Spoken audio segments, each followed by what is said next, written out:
Assalamualaikum warahmatullahi wabarakatuh.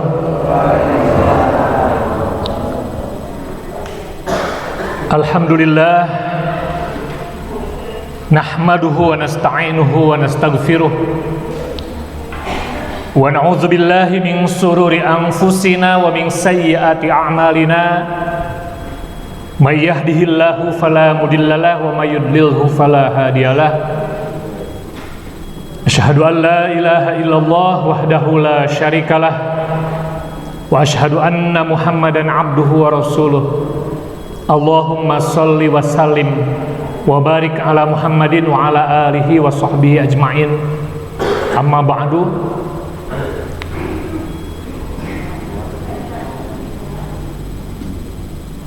Bapak serta Ibu hadirin sidang jihad rahimakumullah. Pertama-tama marilah kita panjatkan puji serta syukur kehadirat Allah Subhanahu wa taala yang tiada henti melimpahkan nikmat rahmat karunia-Nya kepada kita. Di antaranya nikmat hidup, nikmat sehat, dan nikmat sempat. Pada hari ini kita masih bisa berkumpul bersilaturahim di Masjid Al-Manar ini dalam jihad pengajian Ahad. Mudah-mudahan kedatangan kita ke masjid ini menjadi bukti akan kesyukuran kita atas nikmat tersebut. Tentu saja kita memiliki beberapa pilihan untuk memanfaatkan waktu itu, dan pada pagi hari ini kita memutuskan untuk pergi ke jihad. Sholawat serta salam semoga senantiasa dilimpah curahkan kepada teladan kita Nabi Muhammad Sallallahu Alaihi Wasallam, kepada para keluarganya, para sahabat, dan kepada seluruh umatnya yang taat dan patuh melaksanakan ajarannya sampai yaumul akhir. Alhamdulillah, pada kesempatan Ahad kali ini sesuai dengan jadwal Ahad kelima itu pematerinya dari pimpinan wilayah Muhammadiyah Jawa Barat, yang insya Allah pada kesempatan pagi hari ini akan disampaikan, akan diisi oleh Bapak Dr. Haji Dadang Syarifuddin MA dari Majelis Tarjih pimpinan wilayah Muhammadiyah Jawa Barat. Beliau sudah ada di bawah di kantor. Sebelumnya marilah kita sama-sama buka pengajian Ahad pagi hari ini dengan bacaan basmalah. Bismillahirrahmanirrahim. Untuk lebih memanfaatkan waktu, mungkin nanti biasanya kalau yang isi Ustadz Dadang ini banyak dialog ya. Kalau saya menyimak di gerakan subuh mengaji Aisyah yang dilaksanakan tiap subuh jam 5 sampai jam 6 sampai setengah 7, itu kalau bagian sesi Ustadz Dadang ini biasanya hari Sabtu mesti banyak pertanyaan tentang fikih. Nah, pada kesempatan kali ini juga mungkin tidak menutup kemungkinan barangkali nanti ada hal-hal yang ingin dipertanyakan oleh jamaah sekalian, khususnya tentang keputusan-keputusan majelis tarjih. Karena memang tema yang diberikan kepada beliau adalah manhaj tarjih ya, dan wawasan Islam. Nah, untuk itu, untuk tidak berlama-lama lagi, langsung saja, walaupun beliau baru datang, katanya terjebak macet juga. Ya seperti itulah kalau hari Ahad ya, hari libur. Kepada yang terhormat Bapak Dr. Haji Dadang Syarifuddin MA, kami persilahkan.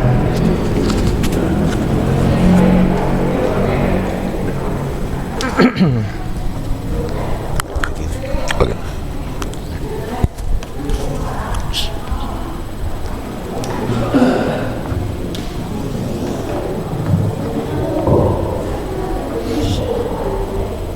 Assalamualaikum warahmatullahi wabarakatuh. Waalaikumsalam warahmatullahi wabarakatuh. Nahmatullah wa nusalli ala nabi Mustafa wa ala alihi wa sahbihi ahli sidqi wal wafa.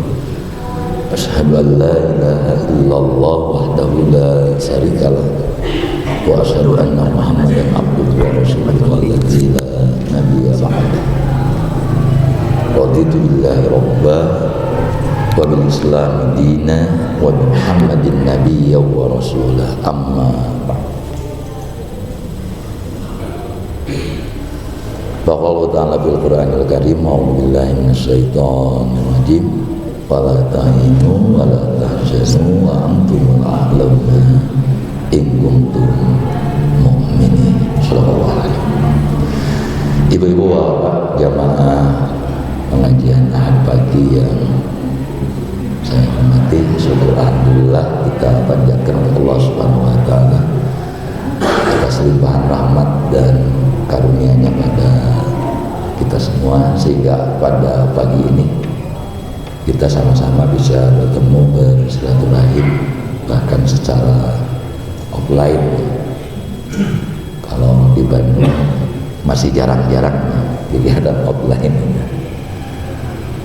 terkendala dengan ya keadaan.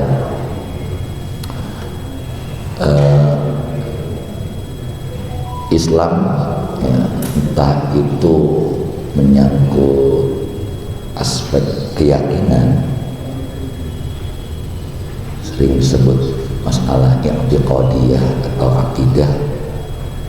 Kemudian yang kedua menyangkut aspek sikap mental yang sering disebut dengan khuluqiyah atau akhlak. Dan yang ketiga, dimensi yang ketiga atau domain yang ketiga menyangkut tindakan atau perbuatan, menyangkut amal. Ini merupakan kesatuan, bukan merupakan pemisahan, tetapi hanya pemilahan saja. Yang tentu sebagai yang kita pahami itu ya, akidah itu merupakan poros dari akhlak dan amaliyah. Karena poros tentu akan sangat menentukan baik khuluqiyahnya maupun amaliyahnya. Karena itu ya, persoalan akidah itu menjadi sangat penting dan mungkin relatif ya kita berhati-hati ya. Namun demikian tentu dalam hal ini yang harus dipahami, dalam akidah itu khususnya dalam kajian ilmu kalamnya itu tidak semuanya bersifat usuliyah. Jadi dalam akidah itu ada usulnya dan ada juga furu'nya. Nah, yang sering muncul dipertanyakan dalam majlis semacam pengajian itu adalah di wilayah furu'nya. Demikian pula akhlak. Ya, akhlak yang usulnya itu ya, berupa nilai-nilai moral universal yang di samping tentu itu ada juga nilai yang memang sebagai perwujudan ya, manifestasi dari akidah tadi. Kalau tadi sebut moral universal itu bisa lintas keyakinan. Demikian pula halnya dengan dimensi amal yang itu menjadi objek kajian dari fikih, hukum, syariah. Ini juga jangan salah, di wilayah hukum, wilayah fikih, wilayah syariah pun itu tidak semuanya puru. tetapi juga ada usulnya. Seringkali orang itu memahaminya kalau akidah mesti usul semua, kalau fikih atau syariah itu dianggapnya furu semua gitu. Itu yang salah. Jadi larangan-larangan pokok, perintah-perintah utama yang ada di dalam Al-Quran terkait dengan mana yang wajib dilakukan, mana yang haram dilakukan, itu termasuk usul, sekalipun itu nanti menyangkut fikih. Ya, kewajiban sholat 5 waktu itu usul, gitu ya. Larangan mencuri ataupun berzina itu adalah usul.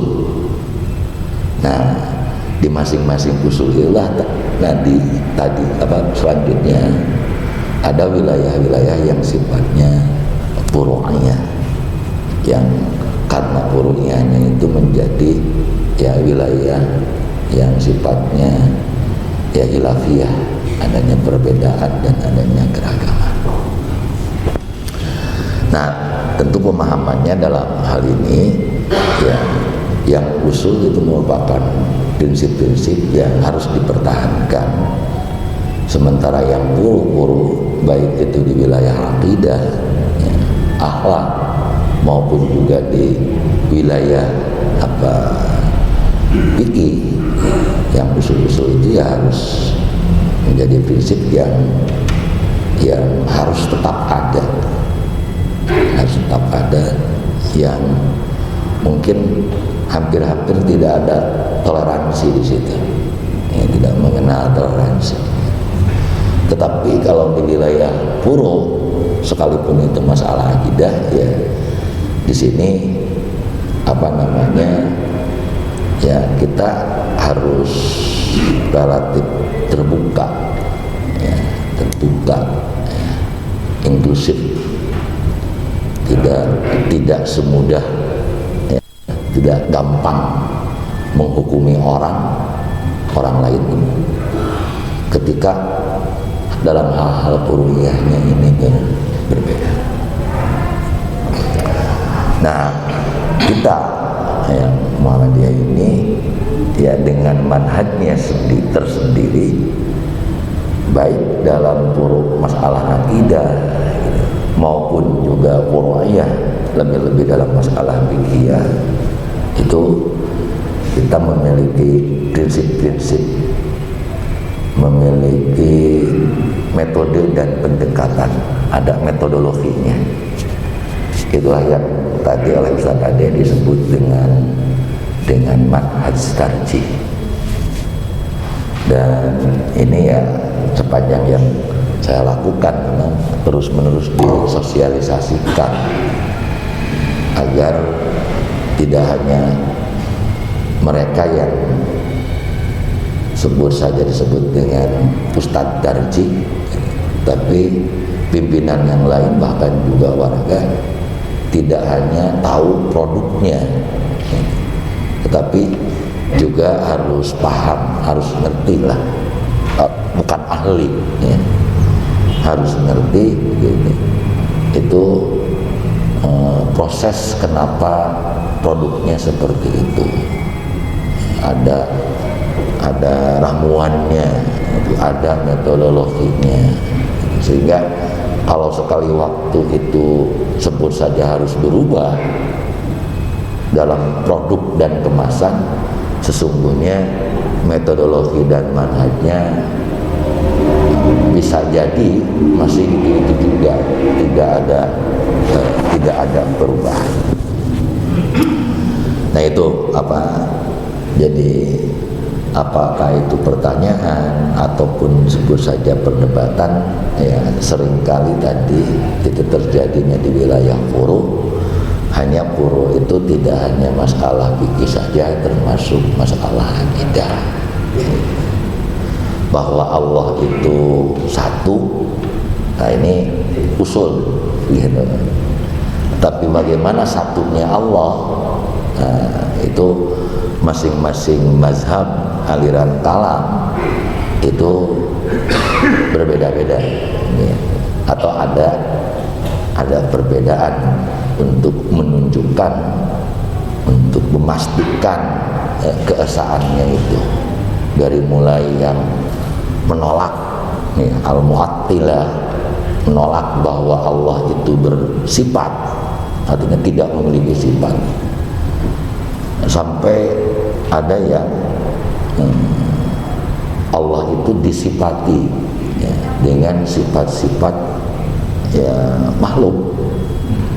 Ekstrimnya seperti itu, jadi saya sengaja apa. Nah di antara dua kutub ekstrim itulah maka terjadi keragaman.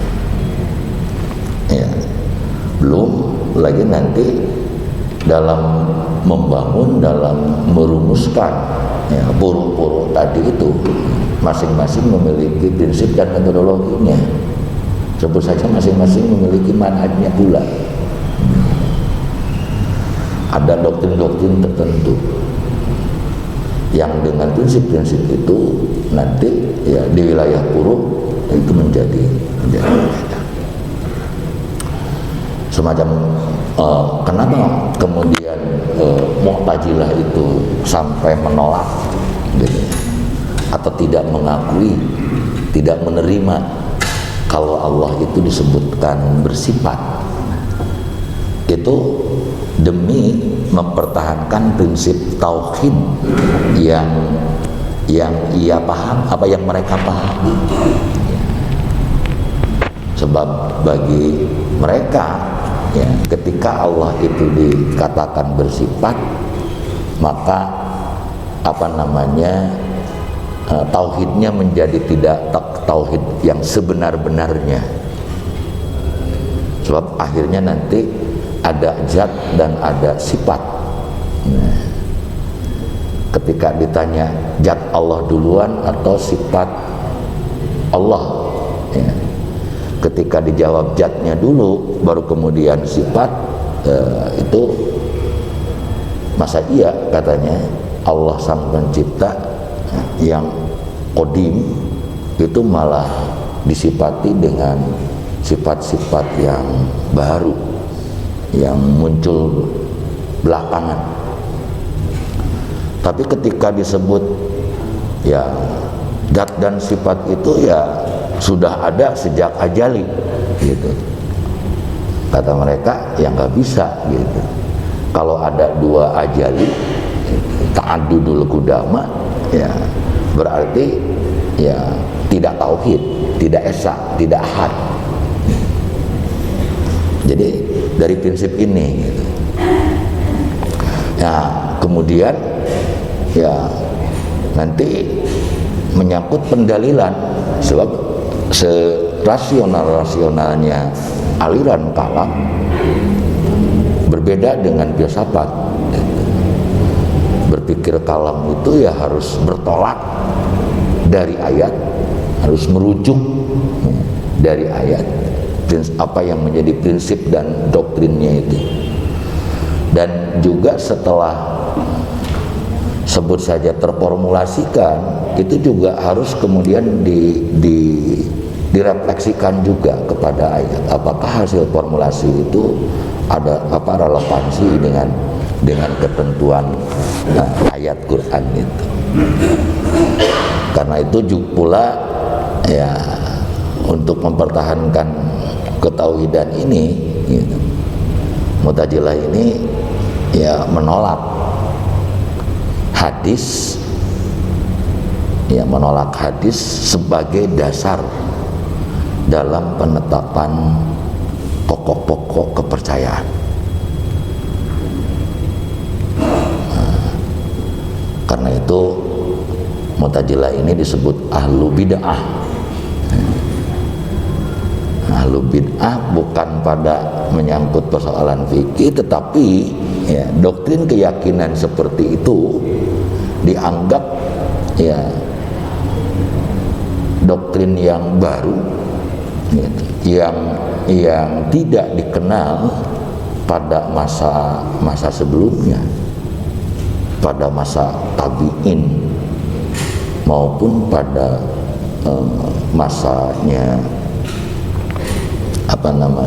sahabat yang sering disebut dengan salaful ummah. Di lain pihak itu nanti ada kelompok-kelompok yang di samping doktrin akidahnya itu didasarkan pada Al-Quran, juga menjadikan hadis sebagai sumber ajaran yang kedua untuk menetapkan, untuk merumuskan prinsip-prinsip pokok-pokok keyakinan atau akidah tadi. Bahkan kelompok ini, dan ini merupakan kelompok terbesar, tidak hanya Quran dan hadis, termasuk keyakinan umum yang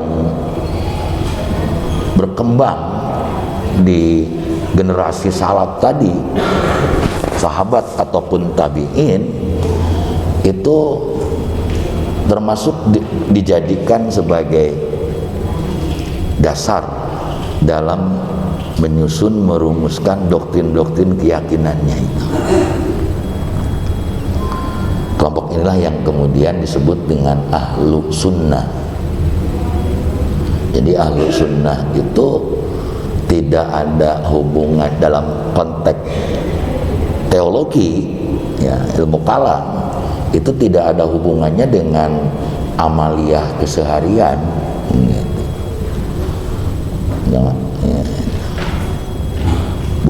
Ahlu sunnah itu bukan mereka yang suka sholat di samping sholat wajib, sholat sunat. Bukan mereka yang di samping puasa wajib juga seluruh puasa sunat dilakukan.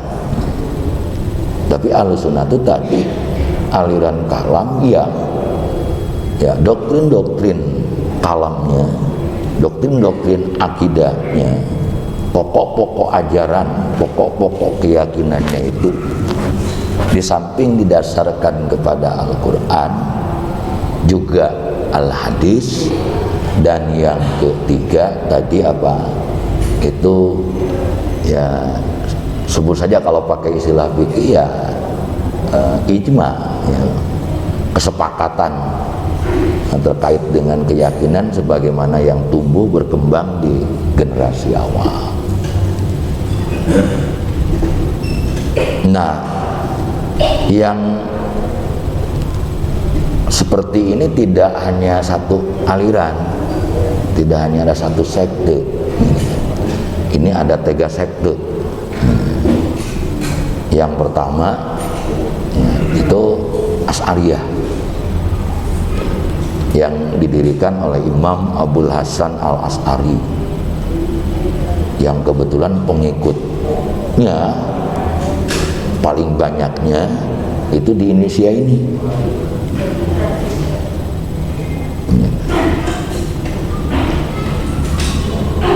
Nah, berbeda dengan Mu'tazilah,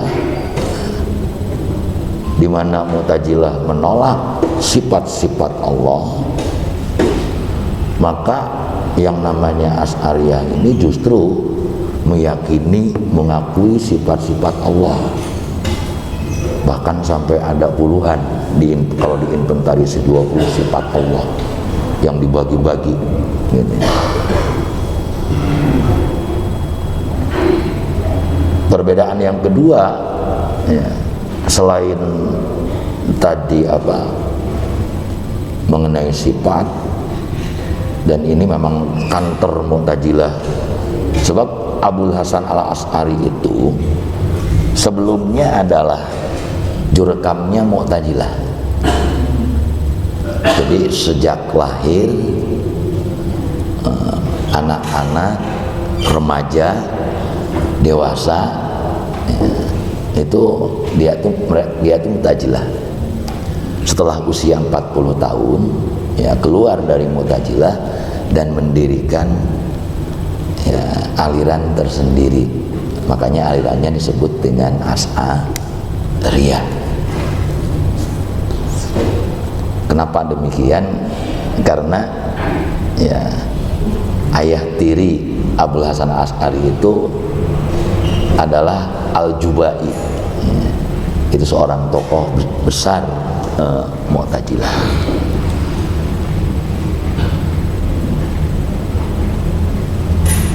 Nah, hanya saja gitu, ketika nanti itu menyangkut persoalan sifat-sifat Allah yang disebut dalam Al-Quran, di mana sifat-sifat tadi itu memiliki kesamaan dengan sifat-sifat makhluk, Asy'ari sebagaimana halnya Mu'tazilah, maka sifat-sifat Allah yang disebut dalam Al-Quran yang tadi menyerupai makhluk itu ditakwil, tidak diyakini sebagai makna harfiahnya, tetapi itu dimaknai dengan secara metafor, sehingga ya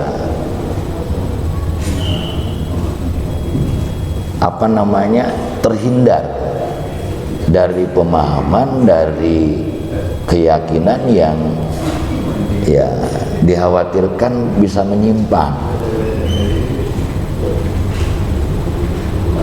Itu. Nah, dalam hal ini ada sisi kesamaan, masih ada sisi kesamaan dengan Mu'tazilah itu. Perbedaan lain, dan ini yang sangat mencolok, Mu'tazilah itu merupakan pelembagaan dari paham sebelumnya yang disebut dengan paham Qadariyah. Paham Qadariyah itu adalah satu paham memandang manusia itu memiliki kehendak dan kekuasaan untuk bertindak secara mandiri. Kenapa meyakini manusia memiliki kebebasan berkehendak dan bertindak? Sebab kata Mu'tazilah, kan di kemudian hari diyakini gitu, akan ada yang namanya pembalasan, ada wa'ad, ada wa'id gitu. Ada surga, ada neraka. Surga dan neraka itu sebut saja sebagai reward atau punishment ya, terhadap amal yang dilakukan oleh manusia ya, adalah menjadi main-main ya. Kalau ya, manusia nanti itu dikasih reward, wa'ad, surga, ataupun juga dikasih neraka sebagai punishment atas amal di luar kehendak manusia itu sendiri. Maka agar surga dan neraka itu bisa dipahami secara benar ya, Mu'tazilah memastikan bahwa perbuatan yang kelak akan dihukumi ya, itu adalah perbuatan yang dilakukan oleh manusia atas kehendaknya sendiri. Malah kalau ada tindakan di luar kehendaknya, itu sudah semestinya dibebaskan dari berbagai tuntutan. Maka nanti prinsip berikutnya yang diusung oleh Mu'tazilah adalah keadilan. Itulah yang namanya keadilan. Orang baik ya tentu harus diberi surga, orang jahat harus diberi neraka. Itulah keadilan menurut Mu'tazilah. Yang itu semua gitu baru ajeg, benar-benar ajeg gitu. Kalau apa yang dilakukan oleh manusia itu atas kesukarelaannya manusia, bahwa perbuatan yang dia lakukannya itu ya atas hasrat dan kehendaknya. Nah, berbeda dengan Mu'tazilah. Menurut Asy'ari yang itu akhirnya Abul Hasan mengambil paham lawan dari Qadariyah, yaitu paham Jabariyah. Dimana kalau paham Jabariyah itu secara umum memandang manusia itu tidak memiliki kuasa apapun, termasuk tidak memiliki kehendak bebas. Apa yang menjadi kehendak manusia dan apa yang dilakukan oleh manusia itu pada dasarnya adalah diciptakan oleh Allah.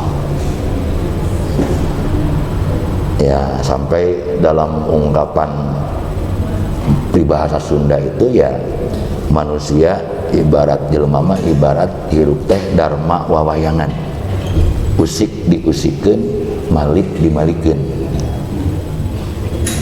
Itu Jabariyah seperti itu, dan itu yang kemudian diadaptasi oleh Asy'ariyah ya. Dan ini relevan nanti dengan keyakinan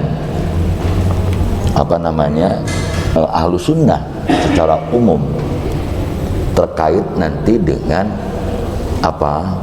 rukun iman yang keenam yang disebut dengan takdir. Nah, kalau Mu'tazilah tidak punya rukun iman yang 6 seperti kita, yaitu rukun iman. Mereka punya rukun iman tapi rukun imannya beda. Jadi untuk dengan doktrin ya, iman kepada takdir khairihi wa syarrihi. Nah, ini terkait dengan tadi bahwa manusia itu diposisikan sebagai tak berdaya, la haula wala quwata illa billah, tidak memiliki kehendak sendiri dan juga tidak memiliki kebebasan bertindak. Ketika kita berkehendak itu hakikatnya adalah kehendak Allah, ketika kita bertindak ya, itu hakikatnya tindakan Allah. Dan uniknya, nah ini saya katakan tadi karena ini sudah masuk wilayah quru kan, baik itu pandangan Mu'tazilah maupun pandangan Ahlus Sunnah yang pertama ini diwakili oleh Asy'ari, masing-masing memiliki pijakan dalilnya dalam Al-Quran. Jadi ada sekian ayat itu cenderung bisa dipahami ya, bahkan bisa menguatkan pandangan Mu'tazilah yang Qadariyah tadi, tapi sebagian ayat nanti ya justru malah ya cenderung menjadi dalil pembenaran atau rujukan ya Jabariyah atau yang Asy'ariyah. Maka dari situlah nanti kemudian di Asy'ari itu muncul doktrin ya, kekuasaan mutlak Allah, kekuasaan mutlak Allah. Dalam ungkapan yang kita dengar sehari-hari, jika Allah menghendaki gitu, maka tidak ada yang mustahil. Sekalipun akhirnya juga menjadi kebablasan gitu ya. Sebab ternyata juga dalam Al-Quran kehendak Allah ini ada normanya. Tentu norma yang dibuat Allah sendiri gitu.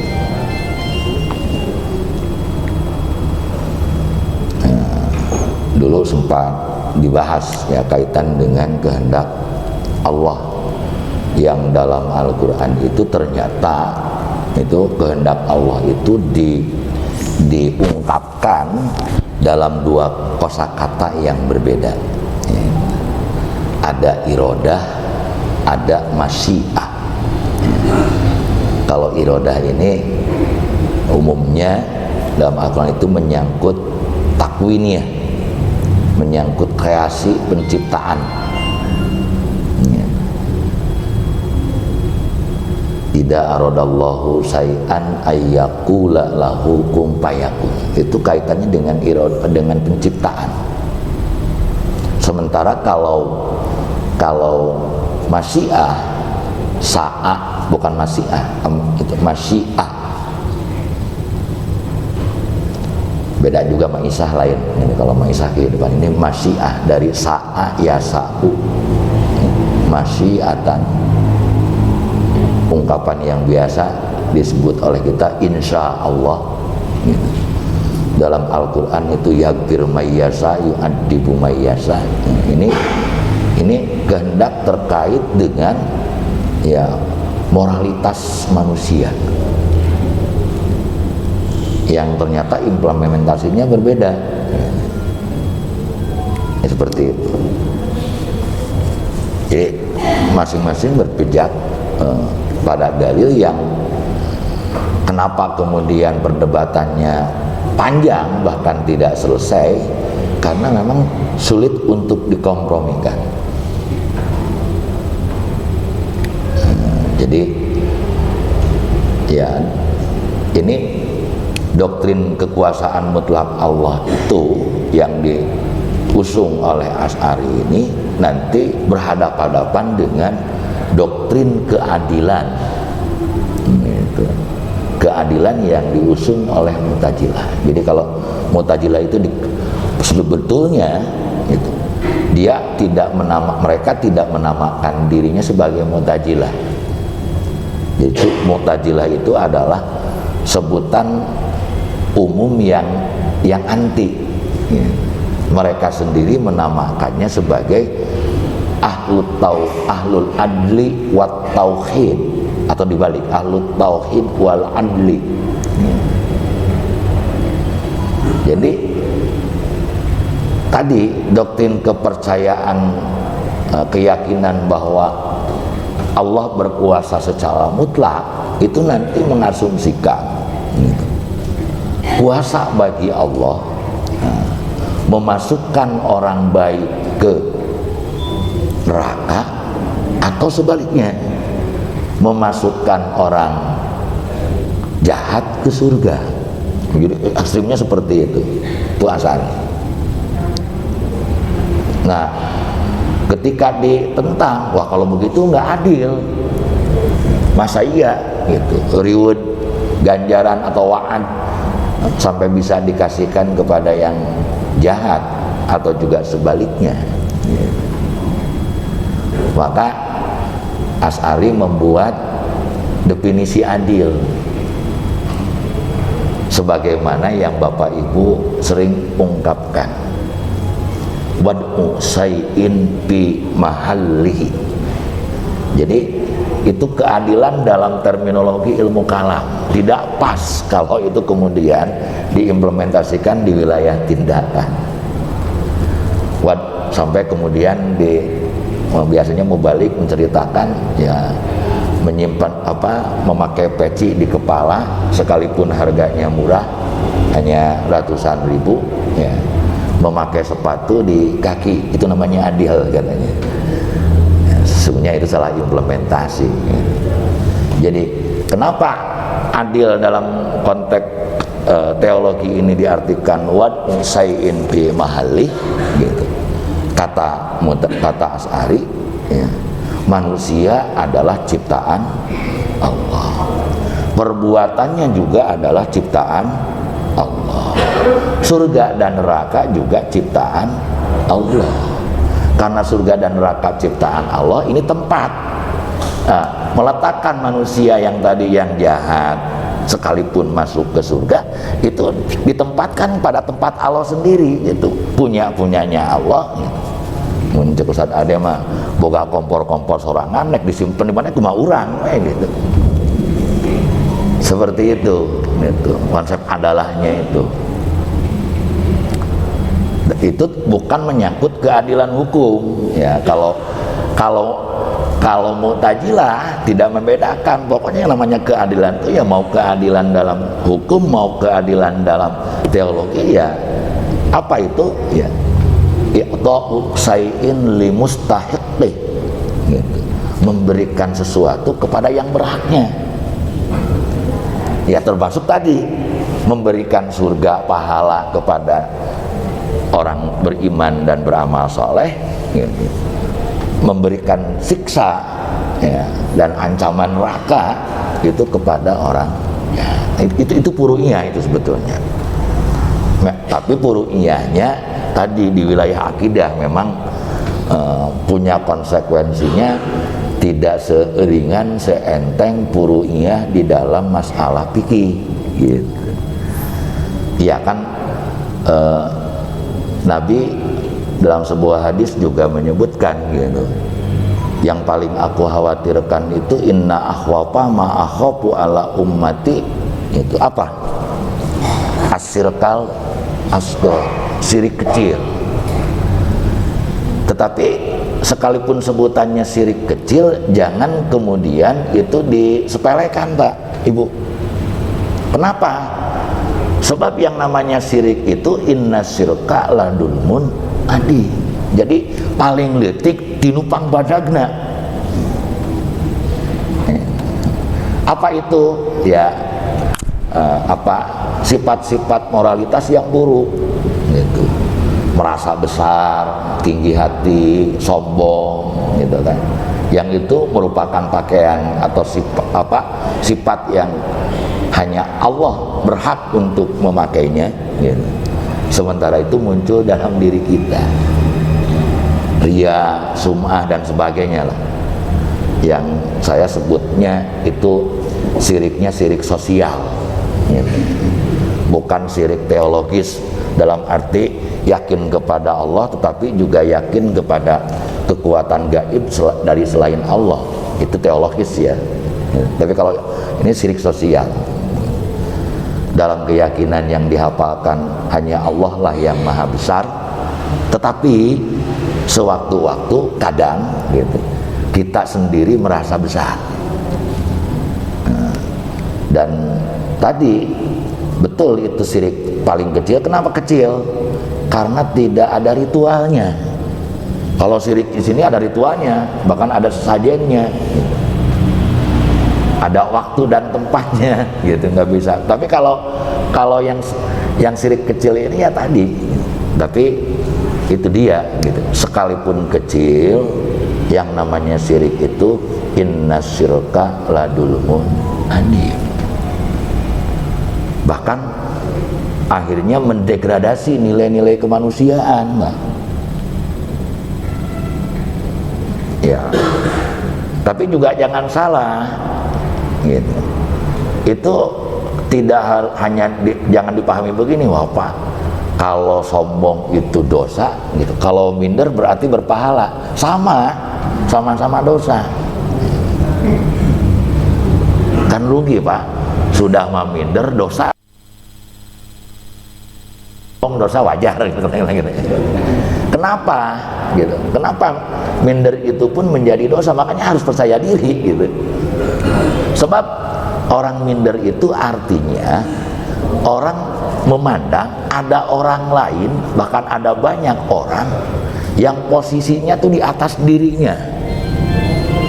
Padahal bagi seorang muslim yang bertauhid kholis, apa? Tidak ada yang mengatasi dirinya kecuali siapa? Kecuali Allah. Inilah yang kenapa syirik itu disebut ladul munadim, karena tadi seharusnya manusia itu sebut saja ya, hanya berada pada posisi satu level di bawah Allah, gitu. Ini malah kemudian mengangkat yang lain selain Allah berada di atasnya, sekalipun sebut saja tidak persis sama posisinya dengan posisi Tuhan. Nah itu, dan juga secara mental menjadi buruk ya, minder itu. Padahal punya kemampuan, gitu, tetapi karena tidak memiliki kepercayaan diri, itu ya berakhir dengan kegagalan. Justru malah sebaliknya, sebetulnya kemampuannya tidak seberapa, tetapi kepercayaan dirinya tinggi, tapi bukan sombong, itu relatif bisa dikatakan akan lebih berhasil yang percaya diri sekalipun kemampuannya sebut saja tidak sehebat kemampuan temannya yang kemampuannya hebat tetapi tidak memiliki kepercayaan diri. Nah, seperti itu. Nah, ada aliran lain lagi gitu selain Asy'ari, itu namanya aliran Al-Maturidiyah. Ini juga ahlu sunnah. Nah, itu juga ahlu sunnah. Hanya Maturidiyah ini ya memang ada dua bagian ya. Sebahagian yang ada di Bukhara, nah, itu lebih pahamnya agak lebih dekat ke Qadariyah. Sementara cabang Maturidiyah yang ada di Samarkand itu paham akidahnya lebih dekat ke Jabariyah. Seperti itu. Satu hal yang di Maturidiyah itu adalah rasionalitasnya. Ya, berpikir rasionalnya lebih kuat ya, bila dibanding dengan Asy'ariyah. Ya tadi kan ketika menyebut adil, wah langsung dibuat definisi keadilan, wad'u syai'in fi mahalli gitu. Manusia nu Allah, kalakuan manusia ge meunang nyieun Allah, surga ge kabogana Allah. Tidak ada bedanya seperti seorang dalang yang punya wayang memasukkan mau si buta, mau yang jahat, ataupun Arjuna yang berjasa, itu masuk dalam satu peti yang sama. Petina peti nu dalang, wayangna wayang anu dalang. Yang memperagakan ada wayang jelek dan ada wayang jahat juga sih dalang-dalang gene. Seperti itu. Nah, termasuk tadi menyoal tentang sifat pun begitu. Siapa bilang gitu. Zat dan sifat itu merupakan dua hal yang berbeda. Jadi kalau tidak berbeda apa gitu. Ya, segera dibuat definisi oleh Asy'ari. Ya inilah memang pemikiran kalam seperti ini gitu. Sifat itu bukan Allah, tapi juga sifat itu bukan selain Allah. As-sifatu la hiya huwa wa la hiya ghairu. Sifat itu bukan Allah, tapi juga bukan selain Allah. Apa itu sifat? Ya kalau dimasukkan ke sini bingung kan. Lain si eta, tapi lain lain si eta, terus saha? Eta. As-sifatu la hiya huwa wa la hiya ghairu. Selesai sudah. Melawan kalau disebut Allah bersifat itu kata Mu'tazilah ta'addudul qudama, ada dua qadim. Kalau ada dua qadim berarti tidak tauhid. Nah, maka dibuat gitu. Ya, semacam begini. Ada tepukan, ada suara. Pertanyaannya, duluan mana tepukannya atau suaranya? Jadi ya hal yang sifatnya fisik saja gitu, itu sudah sulit bagi kita untuk memastikan. Yang jelas tidak akan ada suara kalau tidak ada tepukan gitu, dan juga tidak ada tepukan yang tanpa suara. Saneskeun nepak aya teh soraan mah musapan lah gitu.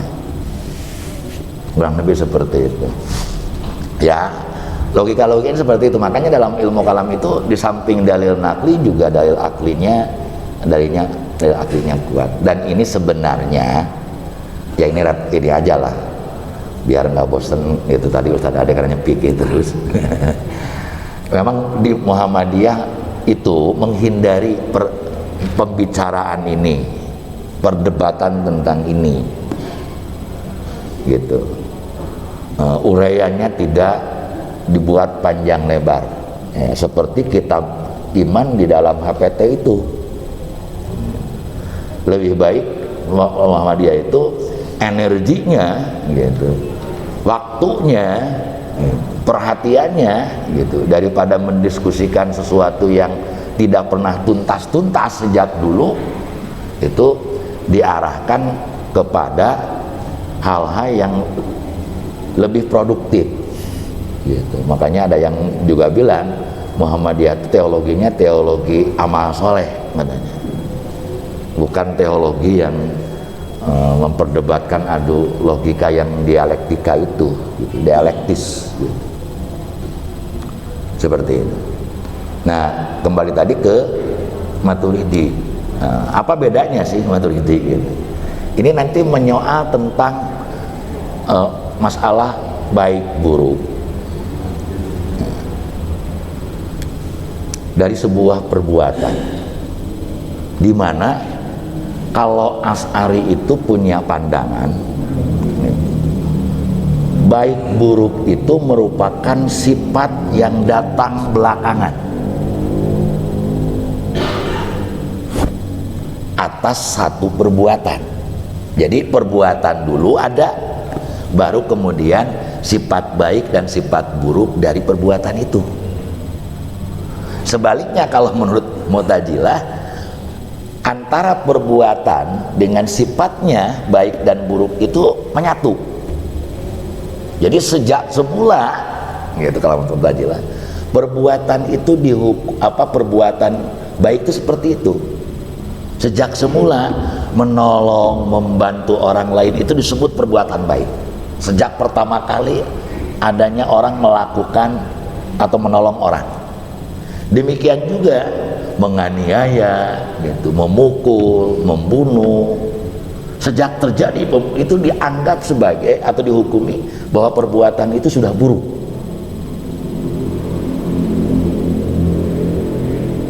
Nah, kalau menurut Asy'ari, perbuatan itu semula awalnya itu netral, tidak ada baik, tidak ada buruk.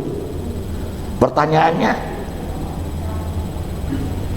lalu kenapa kemudian disifati bahwa perbuatan itu baik, bahwa perbuatan itu buruk? Kata Asy'ari, baru perbuatan itu diketahui oleh manusia bahwa itu baik kalau ada wahyu yang memerintahkannya. Baru dikatakan buruk kalau ada wahyu atau Quran melarangnya. Sebelum diperintah atau dilarang Al-Quran, kata Asy'ari, netral-netral saja. Karena itu bagi Asy'ari, akal manusia itu tidak memiliki kemampuan untuk mengetahui baik dan buruk. Karena itu pula fungsi wahyu atau Al-Quran menurut Asy'ari itu seluruhnya bersifat informatif. Nah, berbeda dengan sebelumnya Mu'tazilah. Baik buruk itu sudah menyatu dengan perbuatan sejak semula, sejak awal perbuatan itu dilakukan, dan itu bisa diketahui oleh akal manusia tanpa harus menunggu perintah atau larangan Allah. Sehingga rumusannya jadi begini, perbuatan itu sejak ajali baik gitu, dan akal manusia bisa mengetahui di mana sisi baiknya, karena baiknya itulah Allah memerintahkan. Perbuatan itu buruk dan akal manusia bisa mengetahui sisi buruknya di mana, karena buruknya itulah kemudian Allah melarang. Jadi wahyu itu sifatnya konfirmasi, mengiyakan mengiyakan apa yang sudah diketahui oleh akal manusia. Tapi ini catatan, untuk perbuatan di luar peribadatan. Jadi serasional-rasionalnya Mu'tazilah, kalau dalam bab ibadah dia tidak berani berkreasi. Jika nama alusna kieu ya ibadah teh, jika nama alusna kieu salat teh nggak bisa. Jadi serasional-rasional Mu'tazilah kalau dalam bab ibadah itu harus berlandaskan kepada wahyu, harus berdasarkan kepada hadis. Di luar persoalan tadi bab kaifiat ibadah. Nah, kalau Asy'ari lain sebaliknya, gitu. Perbuatan itu semula bersifat netral, karena diperintah oleh Allah dari wahyu tadi, maka perbuatan itu menjadi baik. Perbuatan itu bersifat netral, karena dilarang oleh Allah melalui wahyu tadi, maka perbuatan itu menjadi buruk. Sampai ekstrimnya berandai-andai begini, andai saja mencuri dan berzina itu diperintahkan oleh Allah, maka akan dengan sendirinya mencuri dan berzina itu menjadi baik, dan akal manusia tidak bisa menolak. Nah, apa-apaan dalam begitu, ini sesungguhnya nanti akan berimplikasi masuk kepada metode istimbat atau istimbatul ahkam. Jadi kalau bagi orang Mu'tazilah, ketika menghukumi sesuatu itu tadi berdasarkan akalnya, gitu. Tapi nggak ada dalilnya, nggak apa-apa, gitu. Ayat dalil syukur, itu dalil kan akal manusia, dan nanti manusia dengan akalnya itu akan dihisab menurut keyakinan Mu'tazilah. Kalau Asy'ari tidak. Makanya nanti Asy'ari yang berintegrasi dengan madhab Syafi'i, dan memang Asy'ari ini mengembangkan prinsip-prinsip akidah yang dikembangkan oleh Imam Syafi'i. Jadi Imam Syafi'i itu tidak hanya seorang fuqaha, gitu, dia juga seorang mutakallimin, yang prinsip-prinsip pemikiran akidahnya itulah nanti yang dikembangkan atau itu oleh Asy'ari. Makanya Asy'ari dan Syafi'i itu hampir selalu menyatu. Tidak Asy'ari dengan tidak dengan yang lain. Nah, jadi sementara bagi Syafi'i kan tidak bisa seperti itu. Nanti itu di Syafi'iyah, itu di usul fikihnya, itu segala sesuatunya itu harus bisa dikonfirmasi kepada basis Al-Quran atau As-Sunnah. Kalaupun sebut saja nalar manusia yang kita sebut dengan ijtihad itu dipakai, sebatas hasil olah analisa manusia yang itu bisa dianalogkan pada sesuatu yang sudah ada perintah dan larangannya. Itulah yang namanya kias. Dan karena itu pula lah nanti pemikiran hukum Syafi'i itu disebut sebagai moderat.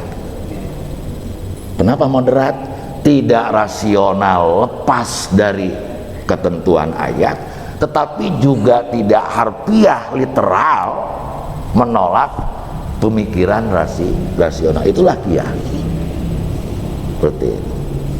Nah, tadi bagaimana dengan Maturidi? Nah, ini nanti bicara mengenai lagi-lagi bicara tentang kehendak, tentang baik dan buruk. Kalau ada kejadian tadi tindak kejahatan, entah pembunuhan, ya, entah perjudian, entah pemerkosaan atau perzinahan, muncul pertanyaan, apakah semua kejahatan itu terjadi atas kehendak Allah atau bukan?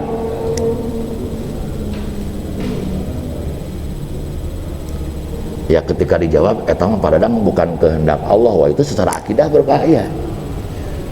Sebab ada satu kejadian dalam kehidupan ini Allah tidak menghendaki tapi yang lain menghendaki, berarti ada kekuatan lain yang bisa menandingi Allah. Nah, untuk menjawab teka-teki ini Abu Mansur memberikan jawaban. Apa jawaban Abu Mansur Al-Maturidi? Tidak semua yang Allah kehendaki itu Allah ridhoi. Jadi tadi kejahatan tadi itu terjadi atas kehendak Allah, ya gitu. Tetapi kejahatan itu tidak diridhoi Allah. Lalu ada peristiwa orang membantu, menolong dan segala macam kebaikan itu atas kehendak Allah. Nah, kalau perbuatan ini itu diridhoi oleh Allah. Jadi dalam terminologi Maturidi itu membedakan atau memilah bahwa dari apa yang kehendak Allah itu ada terkait sekaligus linier dengan keridoannya, ada yang di luar keridoannya. Sedikit lagi jam 7 ya. Nah, sekarang padahal ari Salafi naon, Wahabi naon gitu. Nah, ini Salafi juga ada di wilayah ini, Pak. Di Ahlus Sunnah, di lingkungan Ahlus Sunnah. Kenapa disebut Ahlus Sunnah? Karena doktrin-doktrin Salafi, akidah salaf yang disusun oleh Ibnu Taimiyah ini gitu. Ini dasarnya apa? Al-Quran, hadis, dan keyakinan umum yang berlaku di generasi awal sahabat dan tabi'in. Karenanya disebut dengan Ahlus Sunnah. Bahkan, nah ini gitu. Kalau yang diformulasikan oleh Syekh Ibnu Taimiyah itu mengoreksi. Nah, ini persoalannya, mengoreksi apa yang menjadi kebiasaan orang-orang Asy'ari, bahkan menyalahkan dan menuding bahwa Asy'ariyah itu Ahlus Sunnahnya tidak otentik. Sanura sepat digitukeun. Matak saumur-umur gak antara Asy'ari jeung ieu mah akur-akur. Kenapa dianggap tidak otentik? Karena tadi sahabat dan tabi'in tidak pernah mentakwil sifat Allah. Lah ini Asy'ari ngakunya Ahlus Sunnah tetapi kayak Mu'tazilah gitu. Si ayat-ayat sifat di dalam Al-Quran ditakwil-takwil gitu. Jadi bagi Ibnu Taimiyah ini mengembangkan akidahnya siapa? Imam Ahmad bin Hambal. Kalau tadi Maturidiyah itu mengembangkan akidahnya siapa? Imam Abu Hanifah. Nah, saya yang belum menemukan akidah dari Imam Malik bin Anas itu nanti kemana ininya. Jadi linear, Pak. Ya, fikih Abu Hanifah itu rasional dan teologi Maturidiyah itu relatif bila dibanding dengan Asy'ariyah. Maturidiyah itu jauh lebih rasional. Ro'yuknya itu. Jadi rasional di sini bukan lawannya irasional, Pak. Rasional lawan tradisional. Tradisional itu apa? Quran, hadis, itu secara literal. Jadi menuding Asy'ari sebagai tidak otentik. Karena dituding tidak otentik gara-gara Asy'ari suka mentakwil itu. Maka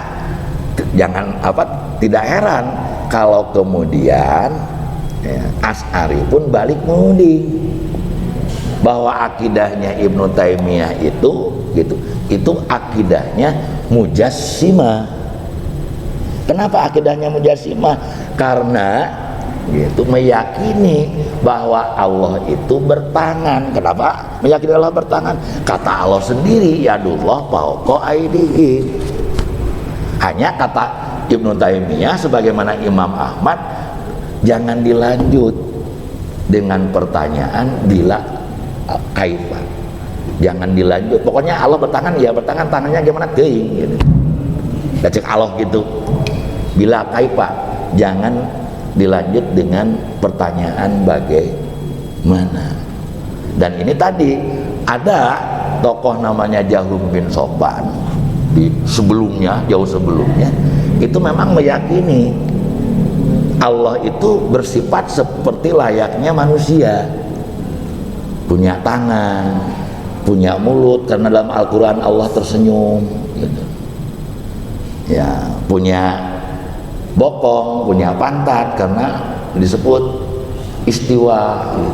Dan istiwanya pun juga ya seperti dipahami ya duduknya seorang raja di atas singgasana, dan harus diyakini bahwa istiwa itu di atas, sehingga ketika ditanya di mana Allah, ya di sana gitu. Di atas sana, di arah sana. Padahal yang namanya atas juga relatif ya. Atasnya belahan bumi ini ya ke sini. Padahal kalau belahan bumi yang paling bawah, atasnya berbeda. Ya, ingat itu, menganalisa gitu. Ketika Rasulullah itu mi'raj gitu, itu mi'rajnya itu ke arah mana? Pertanyaannya kenapa gitu? Ya katanya kalau salah arah bisa nabrak matahari gitu. Mestinya tentunya gitu menuju ke arah yang berlawanan dengan posisi di mana matahari berada. Ya sekali-kalilah pengajiannya biar terpikir-pikir wae. Barangkali ya seperti itu ya, nanti ini saling antara Ibnu Taimiyah dengan para murid Abul Hasan Al-Asy'ari, yang kemudian nanti berbedanya rumusannya gitu. Ya, rumusannya yang menjadi pokok keimanan dari tauhidnya atau akidahnya Ibnu Taimiyah itu ya di tiga itu, tauhid rububiyah, tauhid uluhiyah, dan yang ketiga tauhid asma was sifat ya, seperti itu. Terakhir sekali ini, mohon mungkin biar tuntas, Hari Muhammadiyah Pak di mana?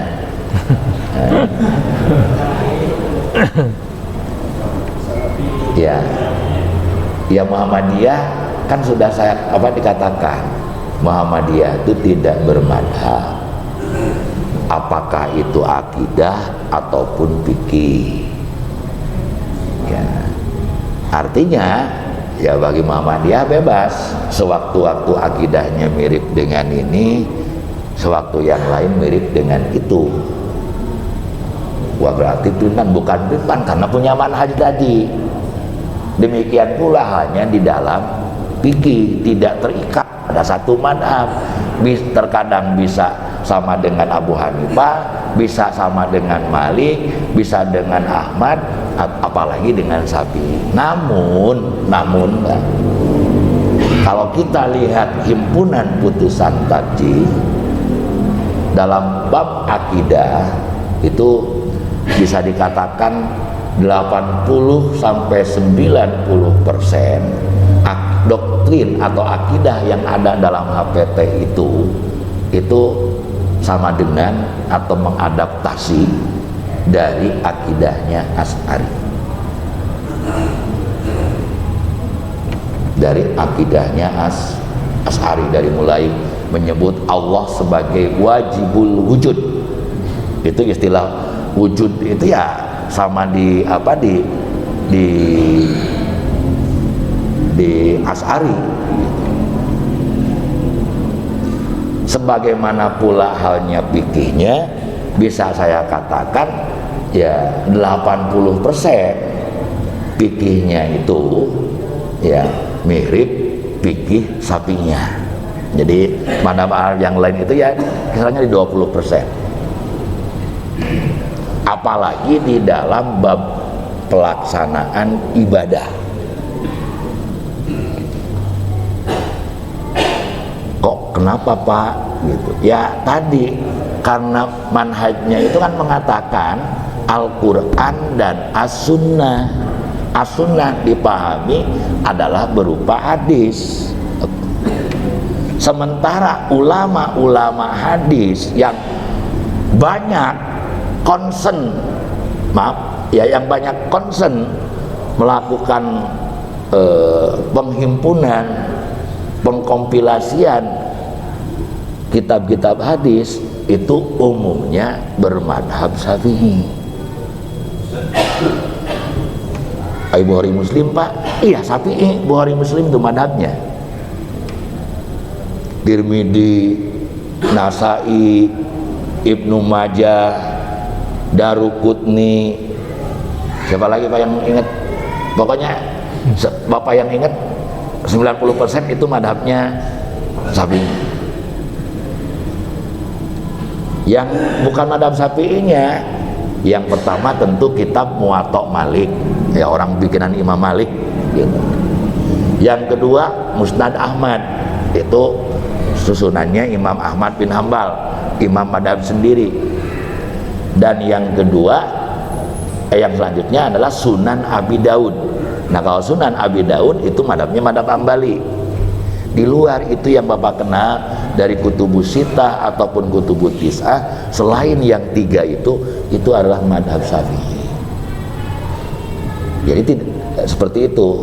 Jadi bukan berarti Muhammadiyah memang membuka al-um langsung, enggak itu. Tetapi tadi hadis-hadis yang dipakai itu ya umumnya adalah muhaddis yang dalam fikihnya bermadhab Syafi'i. Nah sekarang kemudian itu pertimbangannya apa? Kok sekali waktu bisa berubah, berpindah ke lain hati ya Bu?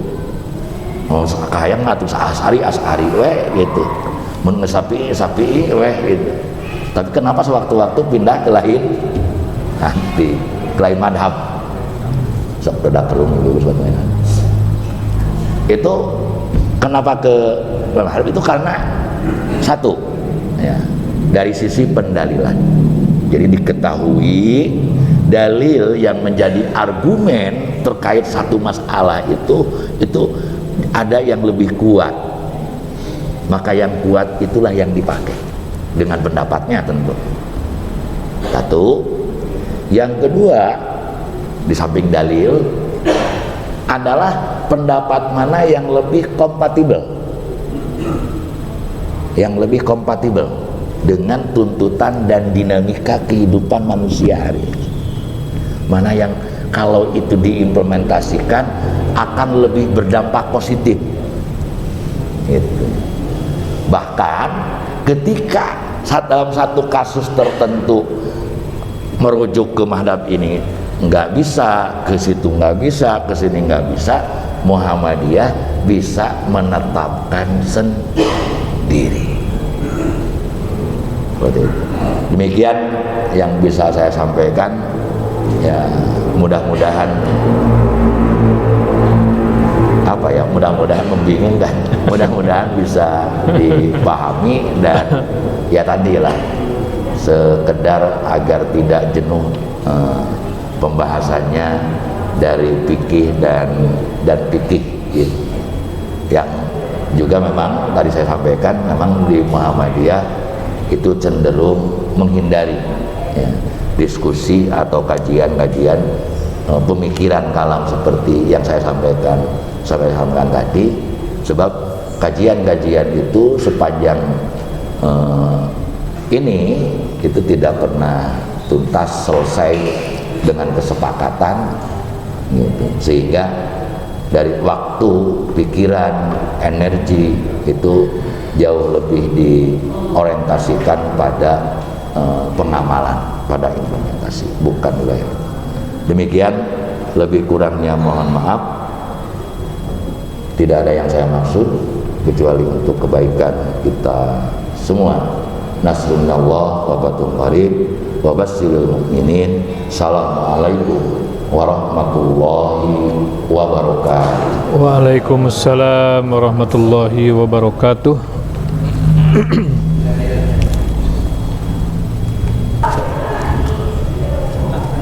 Jazakumullahu khairan katsira. Diucapkan terima kasih kembali kepada Ustaz Dadang. Karena waktu ya Pak Ai, mohon maaf jadi tidak ada sesi kedua. Dan tadi betul, bagi Bapak dan Ibu sekalian, silahkan tune in ya di Zoom gerakan subuh mengaji Aisyah. Itu tiap pagi, tiap subuh dari jam 5 sampai jam setengah 7. Itu pengisinya para dokter. Saya eman-eman lah kalau tidak dimanfaatkan ya. Itu linknya setiap hari disebar kok. Ya, terutama oleh pimpinan daerah Aisyah. Termasuk Pak Dadang ini termasuk narasumber yang biasa mengisi hari Sabtu, dan setiap sesinya juga ada pertanyaan-pertanyaan, dibuka pertanyaan. Itu akan lebih meluaskan cakrawala kita. Mungkin kalau di jihad ini kan terbatas waktunya, ya kita sudah hampir jam 8, jadi mohon dimafhumi saja. Sekali lagi silakan ikuti GSM Gerakan Subuh Mengaji yang sudah masuk tahun kedua, tiap pagi, tiap hari. Itu saja mungkin ya, pada kesempatan pagi hari ini. Sekali lagi kami ucapkan terima kasih kepada Ustadz Dadang yang sudah memperluas cakrawala kita, terutama tentang masalah kalam tadi dihubungkan dengan sikap-sikap Muhammadiyah. Marilah kita tutup pengajian pada pagi hari ini dengan alhamdulillah. Alhamdulillahirabbil alamin. Aqulu qouli hadza astaghfirullahaladzim. Assalamualaikum warahmatullahi wabarakatuh. Hatur nuhun.